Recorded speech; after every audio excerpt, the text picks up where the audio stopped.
बिस्मिल्लाहिर्रहमानिर्रहीम। अस्सलाम वालेकुम एवरीवन, कैसे हैं आप सब। गांव से वापसी का सफ़र स्टार्ट हो चुका है और हम अल्हम्दुलिल्लाह अपने घर पहुंच चुके हैं खैर खैरियत से।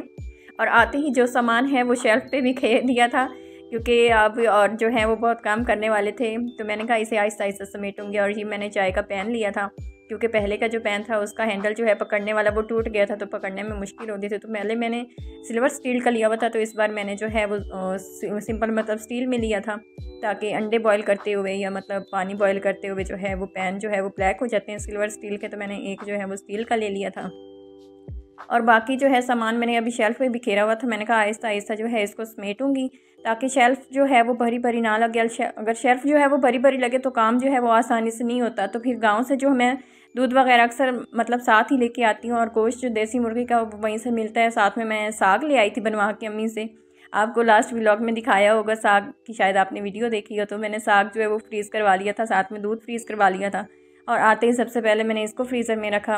और उसके बाद जो है मैंने हस्बैंड जो है वो तब तक जो है वो वेजिटेबल वगैरह लेके आ गए थे, वो मैंने जो है का साथ साथ ही समेटती जाऊँ, वरना शेल्फ़ पे और किचन में अक्सर जो है ना वो मतलब बिल्कुल खच्चा खच लग रहा था जैसे भरा हुआ है। तो मैंने कहा काम उस वक्त नहीं हो सकता, मतलब सालन बनाना खाना जो जितना भी जो भी काम करना हो तब तक नहीं हो सकता जबकि किचन जो है ना वो बिल्कुल साफ़ साफ़ और इस तरह ना महसूस हो। तो मैंने वेजिटेबल जो है वो भी इसमें रख दी थी, प्याज आलू वगैरह रख दिए थे रैक में और साथ में देसी अंडे जो हैं वो फ्रिज में रखने थे। तो एक ये जो इसमें निकाल के रख दिए थे, अभी मैंने कहा निकालने का टाइम नहीं है तो दिन में निकाल लूँगी, तो अभी ऐसे ही रख दिया था। और साथ में वेजिटेबल जो है वो दूसरे रैक में रख दी थी। मटर जो जब भी मैं मंगवाती हूँ मटर अगर ज़्यादा मतलब ले लूँ तो उसका फिर ये करना होता है कि मैं निकाल के ही रखती हूँ, वरना जो है 3 से 4 दिन में ख़राब होने लगते हैं। तो बेहतर यही होता है कि आप एक बाउल में बॉक्स में जो है उसको बंद करके मटर निकाल के रखें। तो फिर अगर आप 1 वीक 10 दिन तक भी चलाना चाहें, सिंपल अगर आप फ्रिज में भी रखें तो चल जाते हैं, फ्रीज़र में बेशक ना रखें फ्रिज में भी रखें तो 10 दिन तो आराम से चल जाते हैं अगर आपने मटर निकाल के रखे हों। और बहुत आसानी भी हो जाती है कि बस निकाले और पका लिया। और धनिया भी इसी तरह के, धनिया 2 दिन में फ्रिज में ख़राब होने लगते हैं। और इसको अगर आप एक बाउल में जो है ना वो रख लेंगे और ऊपर बाउल को बंद कर देंगे ढक्कन से, उसका बंद करके रख देंगे, ये भी तकरीबन कोई 7 दिन तक आराम से चल जाता है। तो ये एक सेव करने का ख़ास तरीका भी है कि ये ख़राब नहीं होंगी। तो वो नेक्स्ट वीडियो में इंशाल्लाह मैं आपको ज़रूर दिखाऊंगी। अभी क्योंकि टाइम नहीं था तो मैंने बस इसको जैसे आई हैं वैसे चॉपर में रखती गई हूँ। मैंने कहा बाद में इसको जो है ना वो सेट करके रखूँगी।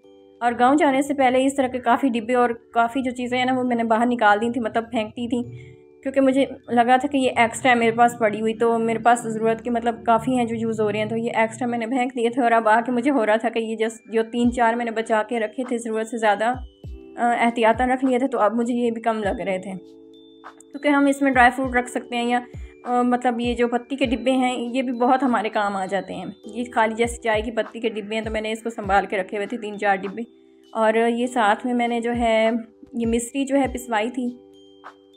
मिश्री हम जहाँ शॉप से लेते हैं, जिस शॉप से अगर आप उन्हें बोले ना कि ये हमें पीस के दें तो इतनी अच्छी से ये पीस के देते हैं। ये देखें ये गुठली जो है ना आराम से आप तोड़ेंगे तो ये टूट जाएगी। तो इस बार मैंने भी उनसे कहा था कि आप मुझे ना खुद जो है पीस के देते, तो उन्होंने कहा कि बाजी हमने कुछ जो है वो शायद मतलब कड़वा सा पीसा है उसमें, तो ऐसा ना हो आपकी मिश्री में जो कड़वाहट आ जाए, तो बेहतर है आप हमसे इस बार ना पिसवाएं। तो मैंने फिर घर में जो है ना सिंपल ग्राइंडर में मतलब इसको पीस के छान लिया था। तो ये बिल्कुल चीनी की तरह, मतलब जैसे हम चीनी पीसते हैं बिल्कुल इसी तरह ही, मतलब एक बिल्कुल ही अच्छा सा जो है वो पीस गई थी। तो इसको डिब्बे में डाल दिया था, साथ में चम्मच भी रख दिया था कि ये मतलब बच्चों को दूध वगैरह में डाल के देने के लिए ये बहुत अच्छी है, मतलब हड्डियों वगैरह के लिए ये बहुत अच्छी होती है। तो ये मैंने इसमें डाल दिया था। तो पहले अक्सर ऐसा होता है कि जैसे हम शॉपर में ही ला के रख देते हैं चीज़ें और उसको कैबिन में डाल देते हैं, तो अक्सर बच्चे जो हैं वो तो ज़ाहिर है फिर नहीं ना उठा सकते कैबिन से, और हम अक्सर हमारे जो है वो मसरूफ़ होती हैं, बच्चे हमसे मांगे तो हम कहते हैं कि थोड़ी देर में देते हैं, थोड़ी देर में, और वो टाइम गुजर जाता है और जो है वो ज़हन से निकल जाता है कि हमने देना है। तो मैंने इस बार यही सोचा, मैंने कहा सामने शेल्फ़ भरती है तो भर जाए, क्योंकि अक्सर हमें ये भी होता है कि शेल्फ़ जो है किचन के वो बिल्कुल साफ़ साफ़ खाली खाली रहे ताकि दिखने में भी अच्छी लगे। लेकिन इस बार मैंने सोचा था कि भरती है तो भर जाए, लेकिन यह है कि बच्चे चले खुद से उठा के जो है वो कुछ भी खा सकेंगे। तो मैंने जितने भी मतलब कि मैंने कहा सामने सामने ही रख देती हूँ ताकि आसानी से जो है वो उठाए जा सकें और ख़त्म भी टाइम से हो जाएँ। तो मैंने पिस्ता जो है इसमें डाल दिया था डिब्बे में। ये डिब्बे का परफेक्ट है वैसे, साइज़ बहुत मज़े के हैं इन्होंने बनाए हुए। तो साथ साथ मैंने कहा इसको यहाँ पे जो है वो रखती जाऊँगी। अभी मैंने कहा जब मतलब गांव से आए हैं हम तो और भी मेरे लिए काफ़ी जो है ना वो काम थे, लेकिन शेल्फ़ जो हम पहले ही समेट लेते हैं, क्योंकि खाना बनाना हो, सालन रोटी जो भी करना हो, शेल्फ़ पे अगर कुछ भी रखा हो तो काम जो है ना वो आसानी से नहीं हो सकता। तो मैंने ये साथ साथ ही करती जा रही थी। फ्रिज जो है, फ्रिज खैर मैं जाते हुए साफ़ करके गई थी, तो वापसी में जब मैं आई हूँ, आपने मेरा फ्रीज़र देखा होगा, बिल्कुल एक तिनका बराबर भी कुछ नहीं लगा होता। कुछ ज़रा सा साफ़ करने की भी ज़रूरत नहीं होती कि हमें एक बिल्कुल खाली टिशू ही ऊपर फेर लें, तो उसकी भी ज़रूरत नहीं होती क्योंकि इतनी साफ़ होती है वो।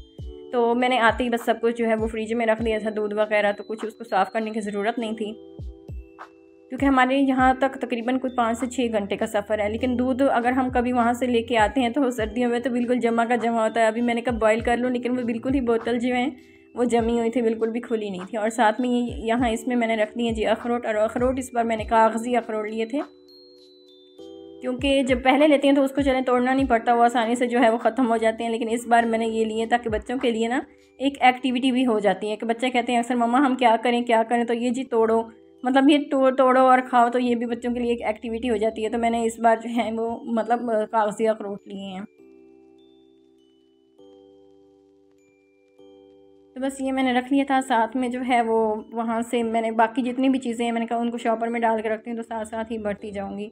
और मुल्तान से मैंने इस बार जो है वो शहद लेके आई हूँ, बल्कि हर बार ही लेके आती हूँ शहद भी अपने साथ ही, क्योंकि वहाँ का क्योंकि हम काफ़ी अरसे से जैसे वहाँ से हैं, मतलब वहाँ से हम बेसिकली हैं, तो ये आइडिया होता है कि यहाँ से मतलब खालिस जो है वो सब कुछ मिल जाता है। जहाँ से भी आइडिया होता है कि यहाँ से मिल जाएगा, तो शहद वहाँ से खालिस मिल जाता है, तो वो शहद भी हम वहीं से लेके आए थे। शेल्फ ऑलमोस्ट जो है वो साफ़ हो चुकी थी, काफ़ी चीज़ें मैंने समेट ली हुई थी, और बच्चे जो हैं वो अपना लगे हुए थे कुछ खेल कूद में।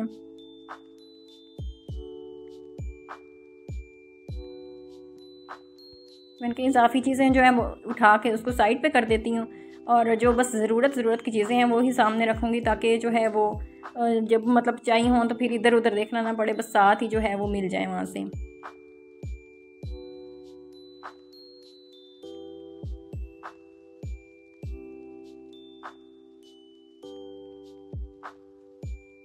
उसके बाद जो है फ़र्श देखें बिल्कुल साफ़ सुथरा जो है वो कर लिया था, और जब फ़र्श साफ़ हो जाए तो चलें जी घर एक मतलब रूटीन में आ जाता है। मतलब फिर ये नहीं होता कि हमें 2 दिन लग जाएंगे सेट होने में। तो जिस वक्त भी आपकी सफाई घर की हो जाए, आती इतनी डस्ट पड़ी हुई थी घर में, मैंने पूरे जो हैं वो सोफ़ा कवर्स जो हैं वो उतार लिए थे फ़ौरन ही, क्योंकि उनके ऊपर काफ़ी डस्ट थी। तो मैंने कहा पहले इनको जो है वॉश करूँगी, उसके बाद ही इसके ऊपर जो है वो पीसे बिछाऊँगी। तो क्योंकि ठंड बहुत थी तो मैंने कहा साथ में जो है वो एग बॉयल कर लेती हूँ। बच्चों ने भी कहा हमें तो एग खाने हैं, तो बस मैंने फिर एग बॉयल किए, वो बच्चों को दिए। और मैंने पहले जैसे सुना हुआ था कि अगर आप एग बॉयल करते हुए उसमें नमक अगर आप ऐड कर देते हैं तो उससे ये होता है कि उसका छिलका जो है वो बहुत आसानी से जो है वो मतलब निकलता है। तो मतलब टूट के नहीं निकलता। मतलब अक्सर ऐसा होता है कि जैसे हम एग तोड़ते हैं या उसका छिलका उतारने लगते हैं तो आधा आधा एग जो है वो छिलके के साथ ही उतरने लगता है। तो मैंने कभी नहीं डाला नमक, लेकिन ये है कि मैं जैसे इस तरह ज़रब लगा के चम्मच के साथ एग को मतलब एग का छिलका उतारती हूँ, तो कभी भी ऐसा नहीं हुआ कि छिलके के साथ जो है वो एग भी उतरने लगे। कभी भी ऐसा नहीं हुआ, बिल्कुल साफ़ सा अच्छा सा जो है वो छिलका उतरता है। तो मैं इसी तरह ही करती हूँ। मैंने नमक कभी नहीं डाला, लेकिन मैंने सुना हुआ ज़रूर है कि अगर आप नमक डालेंगे तो छिलका बहुत अच्छे से निकलता है। तो चलेंगे जी, यहाँ हमारा व्लॉग ख़त्म होता है आज का। दुआ में याद रखिएगा, अपना ख्याल रखिएगा। अल्लाह हाफिज़, बाय बाय।